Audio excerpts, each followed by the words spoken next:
नमस्ते। आज ज्ञानी सूत्र में हम आपको बताएंगे वॉरेन बफेट की 10 बातें जो आपको करोड़पति बना देंगी। ये ऐसे सिद्धांत हैं जिन पर दुनिया के सबसे सफल इन्वेस्टर्स में से एक ने अपनी पूरी जिंदगी अमल किया है। ये कोई रॉकेट साइंस नहीं है, बल्कि वो फंडामेंटल ट्रूथ्स हैं जिन्हें समझना और फॉलो करना मुझे लगता है जरूरी है। बिल्कुल बिल्कुल।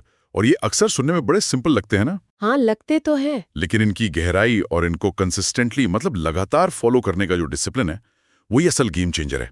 आज हम कोशिश करेंगे इन्हीं सिद्धांतों को थोड़ा और खोल कर समझे, उनके पीछे की सोच को पकड़ने की कोशिश करें। हाँ, सिर्फ लिस्ट नहीं करना है, डिटेल में जाना है। एग्जैक्टली। आज की चर्चा का मकसद इन्हीं सिद्धांतों को डिटेल में समझना है। तो फिर देर किस बात की, शुरू करते हैं। पहला पॉइंट है कंपाउंडिंग इंटरेस्ट की शक्ति को समझना। अब कहते हैं कि बफेट की जो ज्यादातर वेल्थ है वो 50 साल की उम्र के बाद बनी। ये थोड़ा अजीब नहीं लग रहा? इतने सालों से इन्वेस्ट कर रहे थे और असली बूम 50 के बाद कैसे? हाँ, और यही तो कंपाउंडिंग का जादू है। इसको समझने के लिए वो जो फेमस स्नोबॉल इफेक्ट वाला एग्जाम्पल है ना, हाँ, सुना है। वो बिल्कुल परफेक्ट है यहाँ। इमेजिन कीजिए, बर्फ का एक छोटा सा गोला है, पहाड़ की चोटी से लुढ़कना शुरू करता है। ठीक है। शुरू में वो धीरे धीरे बड़ा होता है, लेकिन जैसे जैसे वो नीचे आता है उसका सरफेस एरिया बढ़ता है ना, और वो हर रोटेशन में पहले से कहीं ज्यादा बर्फ अपने साथ लपेटता जाता है। उसकी ग्रोथ एक्सपोनेंशियल हो जाती है, नॉन लीनियर कह सकते हैं। ओके। पैसा भी बिल्कुल ऐसे ही ग्रो करता है जब आप उसे री इन्वेस्ट करते रहते हैं। आपके इनिशियल इन्वेस्टमेंट पर जो रिटर्न मिलता है वो भी री इन्वेस्ट हो जाता है। फिर अगली बार आपके ओरिजिनल अमाउंट और पिछले रिटर्न दोनों पर रिटर्न मिलता है। और ये साइकिल जब सालों बल्कि दशकों तक चलता है ना, तो रिजल्ट मतलब कमाल का हो सकता है। Mind blowing. हाँ। बफेट का 50 के बाद वेल्थ एक्सप्लोजन इसीलिए हुआ क्योंकि उन्होंने बहुत पहले मतलब टीनेज की उम्र में शुरू किया था। अच्छा। हाँ, और उस स्नोबॉल को रोल होने के लिए 40-50 साल का लंबा रनवे दिया। ये समय की ताकत है। समझ गई। जितनी जल्दी शुरू करेंगे उतना लंबा रनवे मिलेगा और कंपाउंडिंग अपना असली कमाल दिखा पाएगा। मतलब छोटी शुरुआत भी अगर जल्दी की जाए और लंबे समय तक डिसिप्लिन से चलती रहे तो एंड रिजल्ट सरप्राइजिंग हो सकता है। ये गेट रिच स्लो स्कीम है, गेट रिच क्विक नहीं। बिल्कुल बिल्कुल, पेशेंस का खेल है। ठीक है, ये समझ आया। अब चलते हैं दूसरे पॉइंट पर, सर्कल ऑफ कॉम्पिटेंस, यानी अपनी समझ के दायरे में रहना। बफेट कहते हैं कि सिर्फ उन्हीं बिजनेसेस में इन्वेस्ट करें जिन्हें आप जेन्युइनली समझते हैं। ये सुनने में तो बड़ा सेंसिबल लगता है, पर इसका मतलब क्या है प्रैक्टिस में?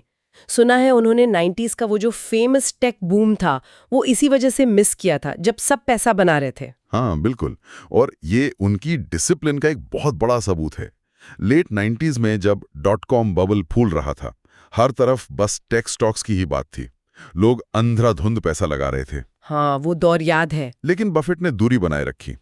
उनका रीजन बड़ा सिंपल था। वो उन कंपनीज के बिजनेस मॉडल्स को, उनकी लॉन्ग टर्म सस्टेनेबिलिटी को, उनके कॉम्पिटिटिव एडवांटेज को, जिसे वो मोट कहते हैं। मोट? अच्छा। हाँ, मोट यानी वो खाई जो उनके बिजनेस को कॉम्पिटिटर्स से बचाती है। तो वो उसको पूरी तरह नहीं समझते थे उस समय। वो ये प्रेडिक्ट नहीं कर पा रहे थे कि भाई 10-15 साल बाद ये कंपनीज कैसी दिखेंगी, क्या वो तब भी इतनी ही डोमिनेंट होंगी। उनका मानना है कि अगर आप किसी बिजनेस को एक्सप्लेन नहीं कर सकते कि वो पैसा कैसे कमाता है और क्यों कमाता रहेगा, तो आप उसमें इन्वेस्ट मत कीजिए, चाहे कितना भी हाइप क्यों ना हो। ये ओवर कॉन्फिडेंस से बचने का तरीका है। वो डनिंग क्रूगर इफेक्ट सुना होगा आपने। हाँ। जब लोग अपनी एबिलिटी को ओवर एस्टिमेट करते हैं, तो उससे बचाता ये प्रिंसिपल। इंटरेस्टिंग। और इंटरेस्टिंगली उन्होंने बाद में एप्पल में काफी इन्वेस्ट किया। हाँ, वो तो सबको पता है। लेकिन तब किया जब उन्हें एप्पल का ब्रांड लॉयल्टी, उसका इकोसिस्टम और उसका कैश जनरेशन वो सब समझ में आ गया। तो ये सर्कल स्टैटिक नहीं है, आप इसे पढ़कर सीखकर बढ़ा सकते हैं। अच्छा। लेकिन इन्वेस्ट हमेशा करंट सर्कल के अंदर ही करना चाहिए, बाहर नहीं। तो ये एक तरह से मतलब इंटेलेक्चुअल ह्यूमिलिटी की बात हुई। ये मान लेना कि आप सब कुछ नहीं समझ सकते और जहां समझ नहीं है वहां कदम ना रखना, भले ही पड़ोसी उसमें पैसा बना रहा हो। ये FOMO, fear of missing out को कंट्रोल करने की बात है। Perfectly said. फोमो ही तो मरवाता है अक्सर। Okay, interesting.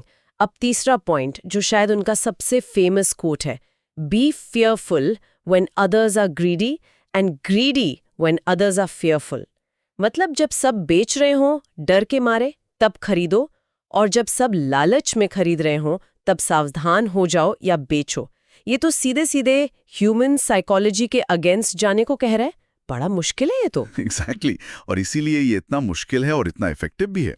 देखिए, मार्केट्स शॉर्ट टर्म में सेंटिमेंट पर चलते हैं, ग्रीड और फियर, बस यही दो इमोशंस हैं। हाँ। जब माहौल में ग्रीड होता है, जैसे बुल मार्केट के पीक पर, लोग लॉजिक भूल जाते हैं, फंडामेंटल्स को इग्नोर करते हैं और किसी भी प्राइस पर खरीदने लगते हैं, बस ले लो ले लो। हाँ, होता है ऐसा। इससे एसेट्स डेंजरसली ओवरप्राइस हो जाते हैं, बबल बन जाता है।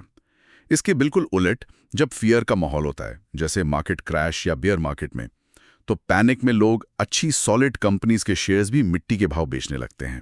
सिर्फ इसलिए कि सब बेच रहे हैं। हाँ, सिर्फ इसलिए कि सब बेच रहे हैं। यही वो अपॉर्चुनिटी है जिसका बफेट जैसे लोग इंतजार करते हैं। एक रैशनल इन्वेस्टर जिसने अपना होमवर्क किया है, जो कंपनीज की असली वैल्यू मतलब इंट्रिंसिक वैल्यू को समझता है, वो इस शोर से, इस पैनिक से फायदा उठा सकता है। उसे पता है कि मार्केट का मूड टेम्पररी है, लेकिन कंपनी की वैल्यू लॉन्ग लास्टिंग हो सकती है। क्रैश के टाइम अच्छी कंपनीज की वैल्यू शायद उतने ना गिरी हो जितना उनका प्राइस गिर गया है। अच्छा। यही ग्रीडी होने का टाइम है। लेकिन इसके लिए सिर्फ पैसा नहीं चाहिए, और क्या चाहिए? कन्विक्शन और करेज चाहिए, जो रिसर्च और अंडरस्टैंडिंग से ही आती है। सही बात है। और ये अगले पॉइंट से डायरेक्टली जुड़ा हुआ है। राइट, तो ये सीधा हमें पॉइंट 4 पर ले आता है। प्राइस और वैल्यू में फर्क समझें। प्राइस वो है जो हम मार्केट में पे करते हैं, और वैल्यू वो है जो उस चीज की, उस कंपनी की असली कीमत है, उसकी इंट्रिंसिक वर्थ। तो इसका मतलब है कि हमें हमेशा ऐसी कंपनीज ढूंढनी चाहिए जिनकी वैल्यू उनके करंट मार्केट प्राइस से काफी ज्यादा हो। मतलब हमेशा बार्गेन हंटिंग करनी है, डिस्काउंट ढूंढना है। बिल्कुल। बेंजामिन ग्राहम, जो वॉरेन बफेट के गुरु थे, उन्होंने कहा था, प्राइस इज व्हाट यू पे, value is what you get. Market short term में एक वोटिंग मशीन की तरह पॉपुलैरिटी कॉन्टेस्ट चलता है। जो स्टॉक ज्यादा चर्चा में है उसका प्राइस बढ़ जाता है, भले उसकी वैल्यू उतनी ना हो। ठीक है। लेकिन लॉन्ग टर्म में मार्केट एक वेइंग मशीन की तरह काम करता है। वो कंपनी के असली वजन, उसकी इंट्रिंसिक वैल्यू को रिफ्लेक्ट करता है इवेंचुअली। बफेट का काम यही है कि वो कंपनी की इंट्रिंसिक वैल्यू को एस्टिमेट करने की कोशिश करते हैं। उसकी फ्यूचर अर्निंग पावर, उसके एसेट्स, उसकी मैनेजमेंट क्वालिटी, उसके कॉम्पिटिटिव एडवांटेजेस, वो मोट वाली बात, इन सबको देखकर राइट। फिर वो देखते हैं कि मार्केट उसे किस प्राइस पर ऑफर कर रहा है। अगर मार्केट प्राइस इंट्रिंसिक वैल्यू से काफी कम है तो वो उसे खरीद लेते हैं, और इस डिफरेंस को ही कहते हैं margin of safety. Margin of safety, सुना है ये टर्म। हाँ, मतलब आप एक सुरक्षा का कुशन लेकर चल रहे हैं। ये गलती होने की गुंजाइश देता है। अगर आपने वैल्यू $100 एस्टिमेट की और $60 या $70 पर खरीदा, ओके, तो अगर आपका एस्टिमेट थोड़ा गलत भी निकला, मान लीजिए वैल्यू $90 ही थी, तो भी नुकसान का खतरा कम रहता है। आपने $70 न खरीदा था। समझ गई। तो वैल्यू इन्वेस्टिंग का कोर यही है, वैल्यू ढूंढना, प्राइस नहीं, और वो भी डिस्काउंट पर। प्रिसाइसली। लेकिन वैल्यू ढूंढने में और फिर मार्केट को इस वैल्यू को रिकग्नाइज करने में तो वक्त लग सकता है ना? हाँ, बिल्कुल लग सकता है। कभी कभी सालों लग जाते हैं। और यही सोच हमें बफेट के अगले सिद्धांत की तरफ ले जाती है। 5वां पॉइंट, लॉन्ग टर्म सोचें। उनका वो कोट है, अगर आप 10 साल के लिए स्टॉक होल्ड नहीं कर सकते तो 10 मिनट के लिए भी मत खरीदो। इसका मतलब सीधा है कि रोज रोज शेयर प्राइस देखकर टेंशन नहीं लेनी, बस लेकर भूल जाओ टाइप। हाँ, मतलब भूल जाओ शायद आसान नहीं है, लेकिन अप्रोच वही है। इसका मतलब है इन्वेस्टिंग को बिजनेस ओनरशिप की तरह देखना, ना कि स्टॉक ट्रेडिंग की तरह। अच्छा, बिजनेस ओनरशिप। एग्जाम्पल? मान लीजिए आपने एक रेस्टोरेंट खरीदा, तो क्या आप हर रोज सुबह उठकर किसी से पूछते हैं कि आज इसकी क्या कीमत लगेगी, कोई खरीदेगा क्या? नहीं, ऐसा तो नहीं। नहीं ना। आप उसके ऑपरेशंस पर, उसके कस्टमर्स पर, उसके प्रॉफिट्स पर फोकस करते हैं। वॉरेन बफेट कहते हैं स्टॉक्स के साथ भी यही माइंडसेट होना चाहिए। आपने कंपनी का हिस्सा खरीदा है, यू आर पार्ट ओनर। अगर कंपनी अच्छी है, उसके फंडामेंटल स्ट्रांग हैं, मैनेजमेंट केपेबल है, और आपने उसे सही प्राइस पर खरीदा है, अपने सर्कल ऑफ कॉम्पिटेंस में रहते हुए, राइट? तो फिर उसे टाइम दीजिए ग्रो करने का। बिजनेसेस को एक्सपैंड करने में, प्रॉफिट्स को रीइन्वेस्ट करके और वैल्यू बढ़ाने में समय लगता है। कंपाउंडिंग को भी अपना मैजिक दिखाने के लिए समय चाहिए। सही बात है। डेली प्राइस फ्लक्चुएशंस तो मार्केट का नॉइज है, शोर है, बस शॉर्ट टर्म सेंटिमेंट का खेल है। अगर आपका फोकस 5, 10, 20 साल पर है, तो आज मार्केट 2% ऊपर गया या नीचे, इससे फर्क नहीं पड़ना चाहिए थियोरेटिकली। तो ये ट्रेडिंग से बिल्कुल अलग अप्रोच है। हाँ, बिल्कुल अलग। ट्रेडिंग मार्केट टाइमिंग और शॉर्ट टर्म गेन्स पर फोकस करता है। True investing is about participating in the long term growth of a business. Focus business performance पर, न कि डेली स्टॉक टिकर पर। ये डिसिप्लिन लाना जरूरी है, मुश्किल है पर। बहुत मुश्किल है, लेकिन जरूरी है। चलिए अब छठे पॉइंट पर आते हैं। ये थोड़ा अलग लगता है बाकी पॉइंट से। खुद में निवेश करें। बफेट कहते हैं कि सबसे बेहतरीन इन्वेस्टमेंट जो आप कर सकते हैं वो अपने आप पर है, अपनी स्किल्स, अपनी नॉलेज। ये थोड़ा फिलोसॉफिकल साउंड करता है फाइनेंशियल एडवाइस के कॉन्टेक्स्ट में। इससे पैसा कैसे बनेगा? सीधे सीधे ये शायद सबसे प्रोफाउंड और एट द सेम टाइम सबसे प्रैक्टिकल एडवाइस है उनकी। सोचिए, आपकी सबसे बड़ी एसेट क्या है? आपका दिमाग है ना? आपकी स्किल्स। आपकी एबिलिटी टू कम्युनिकेट, आपकी रेपुटेशन, आपकी हेल्थ। हाँ, ये तो है। इन चीजों पर किया गया इन्वेस्टमेंट का रिटर्न किसी भी स्टॉक या रियल एस्टेट से पोटेंशियली ज्यादा हो सकता है। और सबसे बड़ी बात, इसे आपसे कोई छीन नहीं सकता। मार्केट क्रैश हो जाए, कुछ भी हो, स्किल्स तो आपके पास ही रहेंगी। राइट। आप जितना ज्यादा सीखते हैं, पढ़ते हैं, नई स्किल्स एक्वायर करते हैं, चाहे वो टेक्निकल हो, कम्युनिकेशन हो या फाइनेंशियल लिटरेसी हो, उतनी आपकी वैल्यू बढ़ती है। इससे आपकी अर्निंग पोटेंशियल डायरेक्टली बढ़ सकती है। ये तो सीधा कनेक्शन है। लेकिन उससे भी इंपॉर्टेंट, ये आपको बेटर डिसीजंस लेने में मदद करता है, लाइफ में, करियर में और डेफिनेटली इन्वेस्टमेंट्स में। आप अपॉर्चुनिटीज को बेहतर पहचान पाते हैं, रिस्क्स को बेहतर समझ पाते हैं। अच्छा। ये इन्वेस्टमेंट शायद कल सुबह आपके बैंक अकाउंट में रिफ्लेक्ट ना हो, हाँ। लेकिन लॉन्ग रन में ये आपकी फाइनेंशियल वेलबींग की नींव को सबसे ज्यादा मजबूत करता है। इसलिए बुक्स पढ़ना, कोर्सेज लेना, अपनी हेल्थ का ध्यान रखना, ये सब खर्चे नहीं हैं, ये इन्वेस्टमेंट्स हैं, अपने आप में इन्वेस्टमेंट। ये बात तो बहुत गहरी है। तो स्किल्स पर इन्वेस्ट करना सिर्फ ज्यादा कमाने के लिए नहीं, बल्कि फंडामेंटली एक बेहतर डिसीजन मेकर बनने के लिए भी जरूरी है, जो अल्टीमेटली फाइनेंशियल सक्सेस की तरफ लेके जाता है। पॉइंट टेकन, अच्छा पॉइंट है। 7वां पॉइंट है कर्ज से बचें, डेट से दूर रहना, स्पेशली हाई इंटरेस्ट डेट जैसे क्रेडिट कार्ड्स और पर्सनल लोन्स। ये तो आज के बाय नाउ पे लेटर कल्चर के एकदम ऑपोजिट है। आजकल तो हर चीज ईएमआई पर है। हाँ, और ये शायद आज के जमाने में फॉलो करना पहले से ज्यादा मुश्किल हो गया है। हाँ, लगता तो है। लेकिन उतना ही ज्यादा जरूरी भी हो गया है। बफेट क्रेडिट कार्ड डेट को फाइनेंशियल पॉइजन मानते हैं, जहर। ओह, ये कंपाउंडिंग को आपके खिलाफ इस्तेमाल करता है। अभी हम कंपाउंडिंग की बात करें तो फायदे के लिए। वो तो हमारे फायदे के लिए था। ये उल्टा काम करता है। जब आप 18%, 24% या उससे भी ज्यादा इंटरेस्ट पे कर रहे होते हैं, तो आपकी इनकम का एक बड़ा हिस्सा सिर्फ उस इंटरेस्ट को सर्विस करने में चला जाता है। प्रिंसिपल तो वहीं का वहीं है। सही बात है। आप फाइनेंशियली एक ट्रेडमिल पर भाग रहे होते हैं, मेहनत कर रहे हैं पर पहुंच कहीं नहीं रहे। आगे बढ़ने की बजाय शायद पीछे जा रहे हैं। इन्वेस्टमेंट के लिए पैसा बचाना बहुत मुश्किल हो जाता है। फाइनेंशियल फ्रीडम का पहला कदम ही हाई इंटरेस्ट कंज्यूमर डेट से मुक्ति पाना है। हाँ, ये समझना जरूरी है कि हर डेट बुरा नहीं होता। एक सेंसिबल होम लोन जो एक अप्रिशिएटिंग एसेट के लिए है, जैसे घर, हाँ, या बिजनेस ग्रोथ के लिए लिया गया स्ट्रैटेजिक लो इंटरेस्ट डेट, वो अलग कैटेगरी में आ सकता है।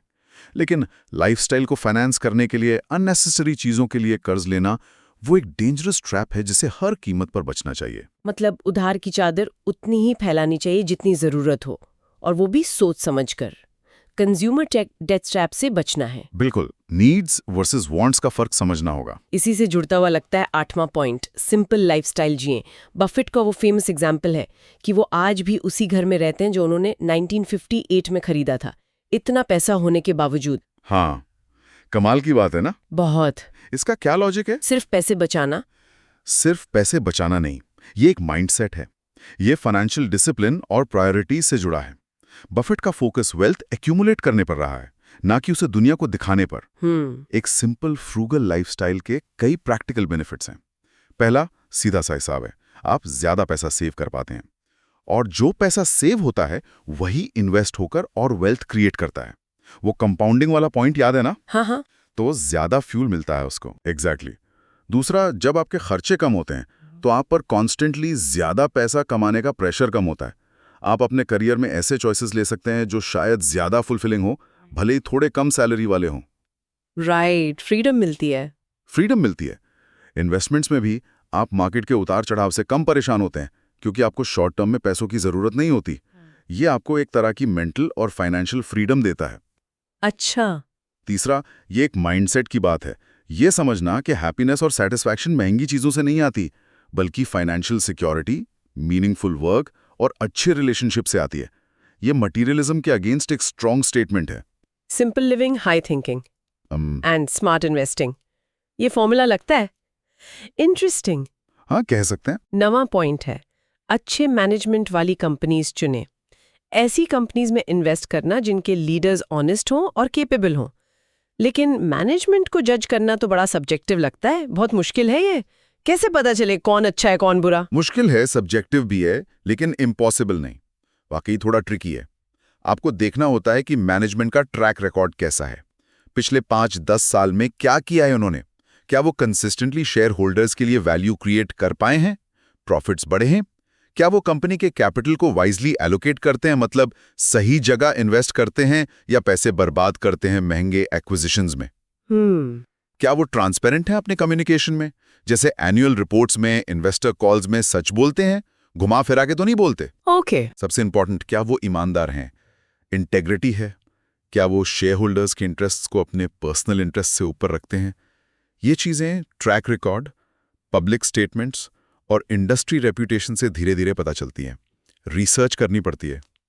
लेकिन उनका वो कोड भी है, when management with a reputation for brilliance tackles a business with a reputation for bad economics, it is the reputation of the business that remains intact. इसका क्या मतलब हुआ? हाँ, ये कोड बहुत इंपॉर्टेंट है। इसका मतलब है कि मैनेजमेंट कितना भी ब्रिलियंट क्यों ना हो, सुपरस्टार हो, अगर वो एक फंडामेंटली खराब बिजनेस को चला रहा है, जैसे मान लीजिए एक ऐसी इंडस्ट्री जो डिक्लाइन कर रही है या जिसमें इतना कंपटीशन है कि कोई पैसा ही नहीं कमा पा रहा, प्राइसिंग पावर जीरो है, तो मैनेजमेंट की ब्रिलियंस भी उस बिजनेस को बचा नहीं पाएगी। आखिर में बिजनेस की इकोनॉमिक्स ही जीतेगी। अच्छा, तो बिजनेस पहले? हाँ, इसलिए बफेट कहते हैं, पहले एक फंडामेंटली स्ट्रांग बिजनेस ढूंढो जिसके पास एक मोट हो, वो कंपेटिटिव एडवांटेज हो। उसके बाद देखो कि उसका मैनेजमेंट कॉम्पिटेंट और ट्रस्टवर्दी है या नहीं। प्रायोरिटी ऑर्डर है, ग्रेट बिजनेस, गुड मैनेजमेंट। एक आसान बिजनेस को एवरेज मैनेजमेंट भी ठीक ठाक चला लेगा, पर एक मुश्किल बिजनेस को सुपरस्टार मैनेजमेंट भी स्ट्रगल करेगा। Business first. क्लियर है। तो पहले बिजनेस की क्वालिटी पर फोकस, फिर मैनेजमेंट की इंटेग्रिटी और कॉम्पिटेंस पर। दोनों जरूरी हैं, लेकिन ऑर्डर मैटर करता है। बिल्कुल। और अब आते हैं आखिरी 10वें पॉइंट पर, पेशेंस रखें, सब्र। वेल्थ रातों रात नहीं बनती। क्विक रिच स्कीम से दूर रहें। ये तो लगभग सारे पिछले पॉइंट्स का निचोड़, उनका एसेंस लगता है मुझे। बिल्कुल सही कहा आपने। पेशेंस वो ग्लू है, वो गोंद है जो इन सभी प्रिंसिपल्स को एक साथ जोड़ता है और उन्हें काम करने देता है।